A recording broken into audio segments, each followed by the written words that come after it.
Hi, I'm Deana Close, and this is my son Connor, and today I'll be showing you how to do a tutorial for do-it-yourself zombie makeup, and you'll see that we have gashes, and I'll show you how to do it, so let's get started.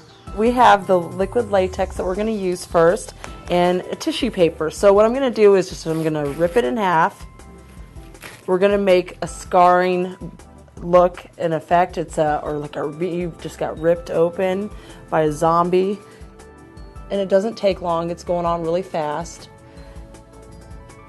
And you can usually get away with doing one coat. So I did the outside, the edges, okay? And then next we're gonna go just over the top. It's gonna give it that raised bubbled effect. Just a little bit. And I only used like a dime size amount of the liquid latex. Okay, so now it's okay if it doesn't look perfect because we don't want it to look perfect. So next, I'm going to do a little cut. There we go. Now what I'm going to do is I'm going to come back with the liquid latex and just put it a little bit more over the tissue paper.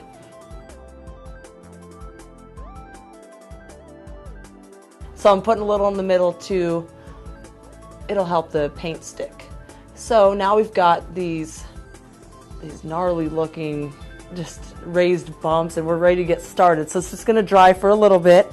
So next we have a burn and injury palette that you can get also at a Halloween store. And so they usually have about 6 or 7 colors. It just depends on who the brand is. And so I've got already on here my colors, and you can get a sponge was what I'm going to use with this, and I ripped off the edges here to give it texture because you want it to look as realistic as possible.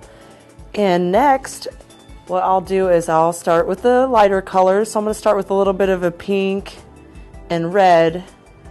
Start around the edges. I'm just going to work into it and just in a dabbing motion. Take your time. I'm just going to work it in. Keep going. There's the white still hanging out and showing, so I'm just trying to get most of that just not white. And then I want to focus on putting extra red on the center where I had ripped the tissue paper, because we're going to end up putting the blood effects in there. Okay, so there's a start. And then next I'm going to go darker. So I'm going to get some black, a little bit of maroon, and I'm going to start working on the creases here on the edges.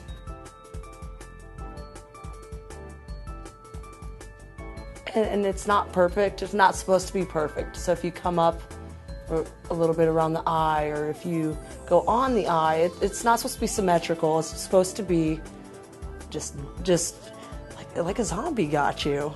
We still got a little bit of white showing, but that's okay. So next, I'm just going to get some eyeshadow, and you can, of course, get that at any department store. I'm going to use a dark blue, and I'll get my little brush. Now I'm going to go in the corners, or by the edges, just to give it a little bit of, three-dimensional shape. And try and cover up the white. That's what I'm trying to do here too. And you just want to do on the edges because it makes it look more prominent, the bite or the scratch mark. Okay, and I'm just going to get my sponge and go back over some of the white.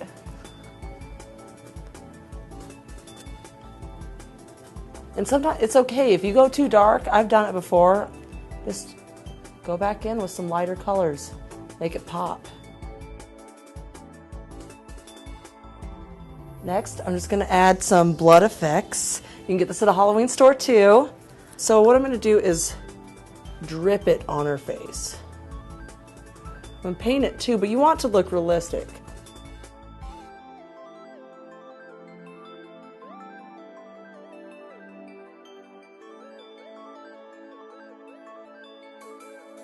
Make sure when you're doing this, you're not worried about what you're wearing.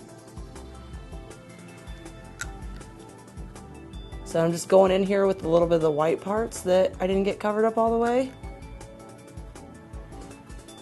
And this is how you create a wound, a zombie wound, a scratch, and it's easy. Just try it at home, you'll love it. So this is how you do it.